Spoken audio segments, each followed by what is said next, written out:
इस कहानी में हम देखते हैं कि एक जानलेवा वायरस पूरे जहां में फैल गया है। इस वायरस ने इंसानों को ऐसा ज़ॉम्बी बना दिया है कि वो आम ज़ॉम्बी जैसे बिल्कुल नहीं रहे। ये ज़ॉम्बी इतने तेज हैं कि भागते हुए जहाज तक का पीछा कर लेते हैं।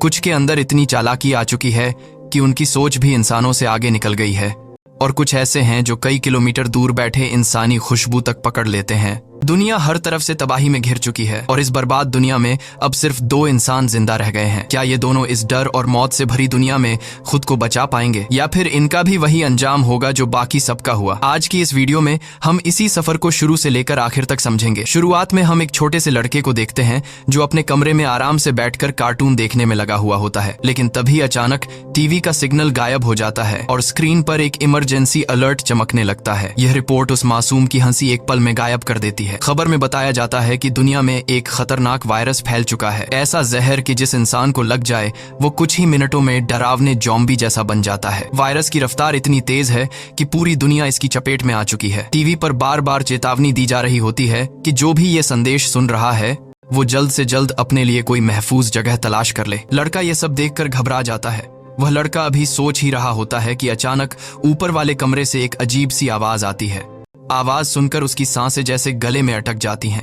वो डरते डरते सीढ़ियां चढ़कर ऊपर जाता है और वहां पहुंचकर देखता है कि यह सब उसकी बड़ी बहन का मजाक था। थोड़ी देर हंसने के बाद दोनों भाई बहन अपनी माँ के कमरे की तरफ जाते हैं। अंदर पहुंचकर देखते हैं कि उनकी माँ बेहद परेशान बैठी है। वो अपने शौहर को फोन पर इस हालात के बारे में बता रही होती है। उसका हस्बैंड, जो कि एक पायलट है, फोन पर बच्चों और बीवी को समझाता है कि वायरस हर तरफ बहुत तेजी से फैल रहा है, इसलिए वो कहता है तुम लोग मेरा घर पर इंतजार मत करना, किसी महफूज जगह निकल जाओ। यह कहते हुए वह अपने हाथ का लकी ब्रेसलेट बच्चों को दिखाता है। यह वही ब्रेसलेट था जो उसकी बेटी एबीगेल ने अपने हाथों से बनाया था। ब्रेसलेट देखकर एबीगेल के चेहरे पर हल्की सी मुस्कान आ जाती है। उधर उनकी माँ जल्दी जल्दी जरूरी सामान बैग में भर रही होती है, क्योंकि बाहर से लोगों की चीखने की आवाजें तेज होती जा रही थीं।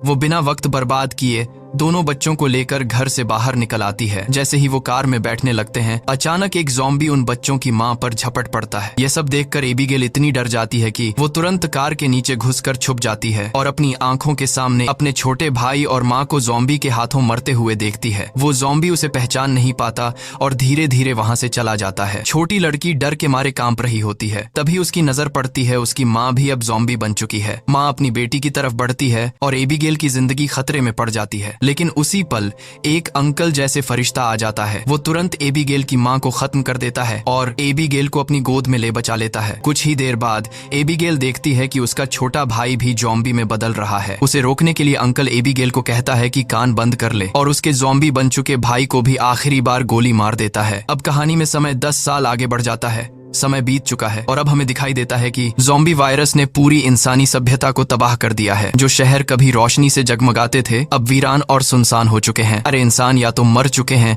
या ज़ॉम्बी बनकर इधर उधर भटक रहे हैं, लेकिन सिर्फ 2 लोग जिंदा बचे हैं। छोटी लड़की एबीगेल, जिसे अंकल ने बचाया था, अब बड़ी हो चुकी है। इतने सालों में एबीगेल अंकल जैक की निगाहों में पली बढ़ी और जैक ने उसे ट्रेन करके ज़ॉम्बी से लड़ना सिखाया। अगर उस दिन जैक उसकी जिंदगी में नहीं आता तो एबीगेल अब तक मर चुकी होती। इसीलिए एबीगेल जैक को अपना पिता और रक्षक मानती है। इतने सालों तक जंगल की तन्हाई में रहते हुए एबीगेल खुद को बेहद लोनली महसूस कर रही थी। उसकी सबसे बड़ी ख्वाहिश थी कि उसे कोई इंसानी बस्ती मिल जाए जहां वह बाकी लोगों के साथ मिलकर सुरक्षित और खुश रह सके। लेकिन जैक को लोगों के बीच रहना बिल्कुल भी पसंद नहीं था। रात के अंधेरे में जब दोनों जंगल में अपना कैंप लगाकर सो रहे थे, तभी किसी अजनबी आवाज से जैक की आंख खुल गई। वह धीरे धीरे अपने कैंप से बाहर निकला और देखा तभी एक ज़ॉम्बी उस पर हमला करने आया, लेकिन जैक लगातार गोलियां चलाकर उसे रोक देता है। इसी बीच एबीगेल भी वहां पहुंच जाती है। ये दोनों पिछले 10 सालों से जंगल में घूम घूम कर ज़ॉम्बीज का शिकार करते आ रहे थे। अब तक उनका एक्सपीरियंस इतना हो चुका था कि ज़ॉम्बी झुंड बनाकर एक साथ रहते हैं। वो समझ चुके थे कि आसपास और भी कई ज़ॉम्बीज मौजूद होंगे, इसलिए दोनों जल्दी से यहाँ से निकलने की तैयारी करने लगे और घोड़े पर सवार हो गए। तभी रास्ते में उनके घोड़े हिनहिनाने लगे। जैक ने तुरंत समझ लिया कि खतरा नजदीक है। दोनों चारों तरफ नजर डालते हैं तो दूर एक जीप दिखाई देती है जो ज़ॉम्बी से लड़खड़ाकर गिरी हुई थी और उसमें एक नॉर्मल इंसान खुद को ज़ॉम्बीज से बचाने की कोशिश कर रहा था। वैसे भी इस दुनिया में इंसान अब बहुत कम बचे थे, इसलिए अब इन दोनों के लिए हर हाल में उस आदमी को ज़ॉम्बी से बचाना जरूरी था। जैक चाहता था कि एबीगेल के निशाने की काबिलियत को भी टेस्ट किया जाए, इसलिए उसने एबीगेल से कहा, तुम इस आदमी को बचाओगी ताकि पता चले कि तुम पूरी तरह से ट्रेंड हो चुकी हो या नहीं। वो एबीगेल से कहता है, सुकून से टारगेट को निशाने पर रखो और फिर उसे शूट कर दो। लेकिन एबीगेल जल्दबाजी में गोली चला देती है, जिसकी वजह से वह गोली ज़ॉम्बी के साथ साथ उस सर्वाइवर को भी लग जाती है। ये देखकर जैक एबीगेल पर काफी गुस्सा हो जाता है। फिर दोनों उस इंसान के पास जाते हैं। वो देखते हैं कि यह आदमी अब बच नहीं सकता, इसलिए जैक खुद ही उसे मार देता है ताकि अगर उसे ज़ॉम्बी ने काटा हो तो वो दोबारा जिंदा न हो और हमारे लिए खतरा न बने। इसके बाद दोनों उस मरे हुए आदमी की कार से जरूरत की सारी चीजें लेने लगते हैं। जैक उस आदमी के जूते ले लेता है और जैसे ही वह उन्हें पहनता है, वहीं पर मरे हुए आदमी के और साथी भी आ जाते हैं। वे आगे बढ़ते हैं और अचानक कई हथियार बंद लोग उन्हें घेर लेते हैं। एक बंदा जब देखता है कि जैक के पैरों में मरे हुए इंसान के जूते हैं तो उस पर शक हो जाता है कि इन दोनों ने उनके साथी को मारकर सामान लूट लिया। जैसे ही ये लोग इन दोनों पर हमला करने लगते हैं, तभी एक प्रेग्नेंट लेडी कार से उतरती है। वो अपने साथियों से कहती है कि इन दोनों को छोड़ दो। तभी काला घोड़ा फिर से वार्निंग देता है और अगले ही पल दूर जंगल से तेज आवाजें आने लगती हैं। बहुत सारे ज़ॉम्बी तूफान की तरह चारों तरफ से उनकी ओर बढ़ने लगते हैं। वे इतनी तेज रफ्तार से आते हैं कि लोगों को भागने का भी मौका नहीं मिलता, इसलिए सभी लोग तुरंत हथियार निकालकर वहीं मुकाबला करने लगते हैं। यहाँ सबके पास हथियार तो थे, मगर ज़ॉम्बी की तादाद काफी ज्यादा थी। ज़ॉम्बी की तादाद इतनी ज्यादा थी कि वे एक एक करके ग्रुप के कई लोगों को काट देते हैं। बचे हुए लोग छुपने की कोई जगह नहीं ढूंढ पाते और जल्द ही बहुत कम लोग ही बचते हैं। एक मजबूत आदमी बदकिस्मती से ज़ॉम्बी के काटने का शिकार हो जाता है। वह खुद को गोली मारने की कोशिश करता है, लेकिन उसकी बंदूक में गोलियां खत्म हो चुकी होती हैं। अब यह साफ हो गया था कि वे ज़ॉम्बीज से अकेले लड़ नहीं पाएंगे, इसलिए एबीगेल प्रेग्नेंट लेडी को लेकर गाड़ी में बैठती है। गाड़ी में प्रेग्नेंट लेडी का हस्बैंड भी मौजूद होता है और जैक गाड़ी स्टार्ट करके जल्दी से वहां से निकल जाता है। पूरा ग्रुप अब सिर्फ 4 लोग ही बचे थे, बाकी सब ज़ॉम्बीज के शिकार हो चुके थे। इसी बीच एक काले चेहरे वाला ज़ॉम्बी उनके पीछे शिकार की तलाश में था। काले चेहरे वाला ज़ॉम्बी अपने साथियों के मरे होने को देखकर बहुत गुस्सा हो जाता है। उधर ये चारों लोग ज़ॉम्बीज से जान छुड़ाकर गाड़ी में सफर कर रहे होते हैं। रास्ते में जैक पीछे बैठी लेडी से पूछता है, तुम हो कौन और यहाँ क्या कर रही थी? पूछने पर पता चलता है कि ये बचे हुए लोग शिपटाउन नाम की जगह जाना चाहते थे, जहाँ सेफली इंसान रहते हैं। वहाँ जरूरत की तमाम फैसिलिटीज मौजूद हैं और सब वहाँ जाकर नॉर्मल जिंदगी गुजारना चाहते थे। यह सुनकर एबीगेल बहुत खुश हो जाती है, क्योंकि यही तो वह जगह है जहां वह हमेशा से जाना चाहती थी। जैक ने कहा, देखो यहाँ कोई भी ऐसी कॉलोनी वगैरह नहीं है। मैं पिछले 10 साल से यहाँ वहाँ भटक रहा हूँ, मुझे तो कोई ऐसी कॉलोनी नहीं दिखाई दी। तभी बीच रास्ते में उनकी गाड़ी खराब हो जाती है। इस दौरान प्रेग्नेंट लेडी का हस्बैंड बाहर निकलता है, जिसका नाम डेविड था। वह उनसे कहता है, मैं एक मैकेनिक हूँ और मैं इसे ठीक कर सकता हूँ, लेकिन औजार न होने की वजह से गाड़ी ठीक नहीं हो पाती। इसीलिए ये लोग गाड़ी को यहीं छोड़कर पैदल सफर शुरू कर देते हैं। कई किलोमीटर चलने के बाद वह लोग एक वीरान सोसाइटी तक पहुँच जाते हैं। यहाँ ऊंची इमारतें अब भी खड़ी थीं, लेकिन हर तरफ मौत की खामोशी छाई हुई थी। ये लोग सबसे पहले इस जगह की अच्छी तरह से जांच करते हैं। जब उन्हें कोई खतरा महसूस नहीं होता तो वह लोग रात यहाँ गुजारने का फैसला करते हैं। रात को आग जलाकर खाना पकाया जाता है। एबीगेल बहुत बेचैन थी कि वह शिपटाउन नाम की जगह कैसे पहुंचे। वह उस प्रेग्नेंट औरत से उस जगह के बारे में पूछने लगती है। प्रेग्नेंट औरत मुस्कुराते हुए बताती है, हम पहले से शिपटाउन में रहने वाले लोगों से रेडियो पर संपर्क में हैं। वह एक बहुत ही खूबसूरत जगह है जहाँ हम आजादी से रह सकते हैं। यह सुनकर एबीगेल की आंखों में चमक आ जाती है। दूसरी तरफ जैक बाहर चारों तरफ जाल बिछा देता है ताकि अगर लोग सो भी जाएं तो खतरा करीब होने पर तुरंत पता चल जाए। फिर जैक अंदर आकर एक मैप निकालता है और सबको समझाता है कि वह मैग्न और डेविड को कुछ दूरी तक पहुंचाएगा और उसके बाद वे अलग अलग रास्तों पर चले जाएंगे। लेकिन एबीगेल इस फैसले से खुश नहीं थी। वह जैक के पास जाती है और गुस्से में कहती है, डेविड अपनी प्रेग्नेंट पत्नी को उस जगह तक सुरक्षित नहीं पहुंचा पाएगा, इसलिए हमें उनके साथ चलना ही चाहिए। जैक समझदारी से जवाब देता है, हमें सोच समझकर कदम उठाना चाहिए। देखो, जहां लोग ज्यादा होंगे वहां खतरा भी ज्यादा होगा। लेकिन एबीगेल इस फैसले से नाराज होकर चली जाती है। उन्हें यह नहीं पता कि काले चेहरे वाला ज़ॉम्बी पहले ही उनकी गाड़ी को सूंघते हुए वहां पहुंच चुका है। अगली सुबह एबीगेल छत पर बैठकर अपने बचपन की फोटो देख रही होती है कि अचानक नीचे पेड़ों से सरसराहट की आवाज आती है। आवाज सुनकर एबीगेल समझ जाती है कि ज़ॉम्बी अंदर घुस आए हैं। वो सबको चेतावनी देने के लिए नीचे दौड़ती है, लेकिन रास्ते में एक ज़ॉम्बी उसके पीछे लग जाता है। एबीगेल अपने आप को बचाते हुए ऊपर सीढ़ियों पर चढ़ती है और पीछा करने वाले ज़ॉम्बी को झटका देकर नीचे गिरा देती है।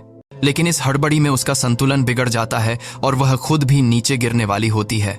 तभी जैक वक्त पर पहुंचकर उसे बचा लेता है। थोड़ी देर बाद काले चेहरे वाला ज़ॉम्बी अपने साथियों के साथ वहां पहुंच जाता है क्योंकि उसे पता चल जाता है कि उनका साथी कहां मरा था। लेकिन ज़ॉम्बी पहले से बिछाई गई जाल में फंस जाते हैं जिसमें काफी सारे ज़ॉम्बी मारे जाते हैं। जैक धमाके की आवाज सुनकर समझ जाता है कि ज़ॉम्बी का झुंड उस जगह तक पहुंच चुका है जहां हम कल रात ठहरे थे और ज़ॉम्बी अभी भी उनका पीछा कर रहे हैं। लेकिन अच्छी बात यह थी कि हम लोग उस जगह को छोड़कर आगे निकल चुके थे। तभी रास्ते में एबिगेल को याद आता है कि थोड़ी दूर पर एक छोटा सा हवाई अड्डा है जहां उसके पिता काम किया करते थे। शायद वहां कुछ हवाई जहाज बचे हों जिससे हम आसानी से शिप टाउन तक पहुंच सकते हैं। लेकिन जैक कहता है अगर हम एयरपोर्ट गए तो वह एक खुली जगह है, अगर वहां ज़ॉम्बी ने घेर लिया तो हमारे पास जान बचाने का कोई रास्ता नहीं होगा और मुश्किल है कि हमें वहां कोई एरोप्लेन भी मिल पाए। लेकिन एबिगेल के बार बार कहने पर जैक वहां जाने के लिए मान जाता है। इसके बाद यह लोग एयरपोर्ट पहुंचते हैं लेकिन वहां कोई भी एरोप्लेन नहीं था। जैक कहता है देखा, मैंने कहा था यहाँ पर कोई भी एरोप्लेन नहीं होगा। लेकिन जब वे एक छोटे से गराज में पहुंचते हैं और गराज का दरवाजा खोलते हैं तो लकीली वहां उन्हें एक छोटा एरोप्लेन दिखा देती है। यह देखकर सभी बहुत खुश हो जाते हैं क्योंकि अब उनका शिप टाउन तक पहुंचने का रास्ता आसान हो गया था। लेकिन यह हवाई जहाज बहुत दिनों से इस्तेमाल नहीं हुआ था, इसीलिए मैकेनिक डेविड कहता है इसे ठीक करने की जरूरत है, ज्यादा नहीं, मैं इसे 10 से 15 मिनट के अंदर ठीक कर दूंगा। जब तक डेविड एरोप्लेन को ठीक करता है तब तक जैक और एबिगेल एयरपोर्ट में कुछ जरूरी सामान ढूंढने लगते हैं। तभी डेविड दूरबीन से देखता है कि बहुत सारे ज़ॉम्बी आ रहे हैं और बहुत जल्दी एरोप्लेन तक पहुंचेंगे। वह दौड़कर आता है और उन दोनों को वार्निंग देता है हमें जल्दी से एरोप्लेन स्टार्ट करना होगा, नहीं तो ज़ॉम्बी यहाँ पहुंचकर हमें मार देंगे। एबिगेल तुरंत पायलट की सीट पर बैठ जाती है और वहां रखे बुक्स को पढ़ने लगती है। उसके फादर पायलट थे इसलिए उसने उनसे एयरप्लेन कंट्रोल करने की थोड़ी बहुत जानकारी ली थी। इसी बीच जैक ज़ॉम्बी को शूट करके उन्हें रोकने की कोशिश करता है। एबिगेल जैसे तैसे करके एरोप्लेन स्टार्ट कर लेती है लेकिन तब तक बहुत सारे ज़ॉम्बी रनवे तक पहुंच गए थे। उनकी रफ्तार बहुत तेज थी और उनमें से एक ज़ॉम्बी एरोप्लेन के दरवाजे तक पहुंच गया। जैक तुरंत उसे गोली मारकर एरोप्लेन को उसके पंजों से छुड़ा लेता है। एबिगेल धीरे धीरे जहाज के कंट्रोल को समझने लगती है। इस तरह ये लोग जहाज को टेक ऑफ कर लेते हैं। हवाई जहाज में बैठे सभी लोग बहुत खुश हैं क्योंकि अब वे सीधे शिप टाउन तक पहुंचने वाले थे। लेकिन यह खुशी ज्यादा देर तक मेहमान नहीं रही। जैसे ही वे थोड़ा आगे बढ़ते हैं अचानक इंजन से धुआं निकलने लगता है क्योंकि यह जहाज पिछले 10 साल से उड़ान नहीं भर पाया था, इसीलिए इंजन ब्लास्ट हो जाता है और प्लेन नीचे की तरफ झुकने लगता है। जैक समझदारी से काम लेते हुए एरोप्लेन का एक पेड़ में क्रैश लैंड करता है जिससे उन्हें थोड़े बहुत चोटें तो लगती हैं लेकिन उनकी जान बच जाती है। प्लेन अब इस्तेमाल लायक नहीं रहा इसलिए अब उन्हें दोबारा पैदल सफर करना पड़ेगा। काफी दूर तक पैदल चलने के बाद वो लोग एक सुनसान रेलवे स्टेशन तक पहुंच जाते हैं। रात हो चुकी थी और ये लोग आसपास खतरे का जायजा लेने लगते हैं। जब उन्हें कोई ज़ॉम्बी नहीं दिखाई देता तो ये लोग यहीं पर रात गुजारने का फैसला कर लेते हैं। वे लोग मैप पर अपना लोकेशन देखते हैं जिससे उन्हें पता चलता है कि अब वे शिप टाउन से सिर्फ 2 दिन की दूरी पर हैं। इसी बीच वो प्रेग्नेंट लेडी जैक के पास आती है और जैक का शुक्रिया अदा करती है। वो जैक से कहती है कि अगर तुम ना होते तो हम कभी भी यहाँ तक नहीं पहुँच पाते। यह सुनते हुए जैक को भी मैगन से हमदर्दी होने लगती है। वह उसे अपनी कहानी सुनाता है। आज से 10 साल पहले जब ये ज़ॉम्बी वायरस शुरू हुआ था तो सबसे पहले मुझे अपनी ही पत्नी को मारना पड़ा क्योंकि वो मुझे काटने आ रही थी। जैक कहता है कि उसी दिन से उसके अंदर का इंसान जैसे मर सा गया है। इस दुनिया में अब उसके पास सिर्फ एबिगेल ही बची है और उसे वो हर कीमत पर जिंदा रखेगा। जैक फिर मेगन से कहता है मेरा इरादा अब बदल चुका है, मैं सबसे पहले तुम दोनों को शिप टाउन तक पहुंचाऊंगा। ये सुनकर मेगन की आंखों में उम्मीद की चमक आ जाती है। दूसरी तरफ हम देखते हैं कि मेगन का हस्बैंड डेविड अपने सिर पर गन रखकर खुद को मारने की कोशिश कर रहा होता है। असल में उसके पैर पर ज़ॉम्बी ने काट लिया था लेकिन अभी तक वह पूरी तरह ज़ॉम्बी नहीं बना था क्योंकि घाव बहुत ही छोटा था, इसलिए उसके ज़ॉम्बी में बदलने की रफ्तार काफी धीमी थी। अब उसने फैसला किया कि वह अपनी पत्नी मेगन को शिप टाउन तक पहुंचाएगा और खुद को उससे दूर कर लेगा। अगली सुबह ये चारों फिर से अपना सफर जारी रखते हैं। रास्ते में जैक को डेविड की हरकतें अजीब लगने लगती हैं। जैक समझ गया कि डेविड इन्फेक्टेड है, इसीलिए वह उसे पकड़कर एक खाली जगह में ले जाता है जहां उसकी वाइफ और एबिगेल नजर नहीं आती। जैक डेविड की पट को ऊपर करता है और वहां उसे ज़ॉम्बी के काटे हुए निशान दिखाई देते हैं। अब जैक को यह बात पूरी तरह कंफर्म हो चुकी थी कि डेविड जल्द ही ज़ॉम्बी बन जाएगा। तभी उस घर का मालिक धीरे धीरे बाहर आता है। उसके हाथ में राइफल होती है और चेहरे पर शक साफ दिख रहा होता है। वो चारों को ध्यान से देखते हुए कहता है तुम लोगों को यहाँ रुकने दिया जाएगा, ढेर सारा खाना मिलेगा और रात गुजारने का भी इंतजाम है, मगर एक शर्त है, अपनी बंदूकें बाहर ही छोड़ो। लोग थोड़ी हिचकिचाहट के बाद अपनी बंदूकें बाहर रखते हैं। इसके बाद वह उन्हें घर के अंदर ले जाता है। घर के अंदर आते ही वह मुस्कुराता है और सबको वेलकम करता है। कहते हुए, मैं यहाँ अकेला रहता हूँ, अगर मैं चाहूँ तो कहीं और जा सकता था, मगर ऐसी जगहों पर मुझे रिसर्च करने में आसानी होती है। फिर वह सबको ताज़ा और स्वादिष्ट खाना परोसता है। लोग हैरान हैं, सभी खाने में झूम पड़ते हैं। खाना खत्म होने के बाद वह साइंटिस्ट ड्रिंक्स भी लाता है। सब धीरे धीरे पीते हैं और आनंदित महसूस करते हैं। इतने लंबे समय के बाद उन्हें आखिरकार शांति और आराम का एहसास होता है। वे सब आराम से बैठकर बातें कर रहे थे, लेकिन साइंटिस्ट की बातें सुनते ही उन्हें कुछ अजीब सा महसूस होने लगता है। साइंटिस्ट गंभीर स्वर में कहता है, देखो, ये जो वायरस फैला है, वैसे तो ये बहुत ही खतरनाक चीज है, लेकिन दूसरी तरफ इससे इंसान भी अपग्रेड हुए हैं। जैसे कि कमजोर लोग खत्म हो जाएंगे और जो ताकतवर रहेगा वह जॉम्बी बनकर जिंदा रहेगा। फिर वह धीरे धीरे मुस्कुराता है और जोड़ता है, जॉम्बी सिर्फ खाने के लिए जीते हैं, तरक्की के लिए नहीं। इसलिए जॉम्बीज को दुनिया पर राज करना चाहिए। यह सुनकर चारों के होश उड़ जाते हैं। उनकी आंखों में डर और शक दोनों झलकने लगता है। तभी डेविड की तबीयत अचानक खराब होने लगती है। वह बाथरूम की तरफ बढ़ता है। बाथरूम में जाकर वह अपने आप को शीशे में देखता है और दहशत में पड़ जाता है। उसके शरीर में वायरस पूरी तरह फैल चुका था। जब वह वापस हॉल में आता है तो वहां वह दृश्य देखकर सन्न रह जाता है। जैक और बाकी लोग बेहोश पड़े थे। सच यह था कि साइंटिस्ट ने उनकी शराब में बेहोशी की दवा मिला दी थी। डेविड का खून खौलने लगता है और वह तुरंत साइंटिस्ट पर हमला करने के लिए झपकता है, लेकिन साइंटिस्ट पहले से ही तैयार था। उसने अपने हाथ में पकड़े डिवाइस का बटन दबा दिया। अचानक डेविड को असहनीय कमजोरी महसूस होने लगती है और वह जमीन पर गिर जाता है। साइंटिस्ट धीमी आवाज में कहता है, यह डिवाइस मैंने सालों की मेहनत के बाद बनाया है। इसके जरिए मैं दुनिया के किसी भी कोने में जा सकता हूँ और इस डिवाइस की मदद से ज़ॉम्बी मेरी कोई भी बात नहीं टाल सकते। साइंटिस्ट ने एक ऐसा डिवाइस बना लिया था जिससे वह पूरी तरह से ज़ॉम्बीज को कंट्रोल कर सकता था। मतलब अब वह दुनिया का राजा बनकर सबको अपने इशारों पर नचवाएगा। उसके बाद डेविड बेहोश हो जाता है। जब वह दोबारा होश में आता है तो देखता है कि उसे और उसके साथियों को रस्सियों से बांध दिया गया है। अब साइंटिस्ट उन चारों पर अपने खतरनाक एक्सपेरिमेंट करने वाला है। सभी तैयारी करने के बाद साइंटिस्ट हंसते हुए पूछता है, क्या तुम लोग मेरी बीवी से मिलना चाहोगे? तभी हम उसकी वाइफ को देखते हैं जो अब ज़ॉम्बी बन चुकी थी। साइंटिस्ट ने उसे पिंजरे में बंद कर रखा था ताकि वह किसी इंसान को मार न सके। अब वह ज़ॉम्बी बन चुकी थी और इंसानों को पकड़कर उन्हें खाती थी। यह वही डिवाइस था जो साइंटिस्ट ने अपनी बीवी पर एक्सपेरिमेंट करके बनाया था। जैसे ही साइंटिस्ट पिंजरे का दरवाजा खोलता है, उसकी बीवी सबसे पहले उस पर हमला कर देती है, मगर साइंटिस्ट तुरंत उसे कंट्रोल कर लेता है और फिर उसे चारों की तरफ भेज देता है। वह सीधे जैक पर टूटती है, लेकिन जैक बहादुरी से उसे लात मारकर पीछे धकेल देता है। तभी डेविड वायरस की ताकत से रस्सियां तोड़कर खुद को और अपने साथियों को आजाद कर देता है। घर का मालिक खतरा महसूस कर तुरंत वहां से भाग खड़ा होता है। इसके बाद चारों जल्दी से अपना सामान लेकर बाहर निकल आते हैं। लकीली बाहर उन्हें अचानक साइंटिस्ट की गाड़ी मिल जाती है और चारों उसी में बैठकर जंगल की तरफ निकल पड़ते हैं। लेकिन वह साइंटिस्ट हार मानने वाला नहीं था। उसने अपने डिवाइस के जरिए ज़ॉम्बीज के झुंड को कंट्रोल कर लिया और उनका पीछा करवाना शुरू कर दिया। जैक गाड़ी की रफ्तार बढ़ा देता है और ज़ॉम्बीज को काफी पीछे छोड़ देता है, मगर आगे का रास्ता अचानक बंद हो जाता है। अब उनके पास पैदल जाने के अलावा कोई और चारा नहीं बचा। थोड़ी देर पैदल चलने के बाद वही ज़ॉम्बी फिर से उनके पास पहुंच जाते हैं। डेविड समझ जाता है कि उसके पास ज्यादा वक्त नहीं है, कुछ ही देर में वह भी ज़ॉम्बी बन जाएगा। इसलिए वह डेविड अपने साथियों से कहता है कि जल्दी आगे बढ़ो, मैं पीछे रहकर इन ज़ॉम्बीज को रोकूंगा। लेकिन उसकी वाइफ उसे जाने नहीं देती। डेविड उसे समझाता है, तुम्हें हमारे बच्चे के लिए जिंदा रहना होगा और यह सब मैं अपने आने वाले बच्चे के लिए कर रहा हूँ। इसके बाद डेविड बड़ी बहादुरी से ज़ॉम्बीज का सामना करता है। वह लंबी देर तक लड़ता रहता है ताकि उसके साथी सुरक्षित दूरी तक पहुंच सकें, मगर तभी एक ज़ॉम्बी अचानक आकर डेविड पर हमला कर देता है। जैक अपनी बाहों में मैगन को लेकर आगे की तरफ भागता है। फाइनली यह लोग उस जगह तक पहुंचते हैं जहां इंसानों की बस्ती थी। एबिगेल मदद मांगते हुए जोर से चिल्लाने लगती है क्योंकि उनके पीछे बहुत सारे ज़ॉम्बीज दौड़ रहे थे। ऊपर टावर पर बैठे दो पहरेदारों ने उन्हें देख लिया और अब वे स्नाइपर उठाकर ज़ॉम्बीज पर फायर करने लगे ताकि उन्हें कवर मिले। जल्द ही उन लोगों के लिए एक बोट भी भेजी जाती है। तीनों उस बोट में बैठकर शिप टाउन के अंदर पहुंच जाते हैं। काले चेहरे वाला ज़ॉम्बी अपने साथियों को आगे बढ़ने से रोकता है क्योंकि आगे पानी का रास्ता था और वे उसे पार नहीं कर सकते थे।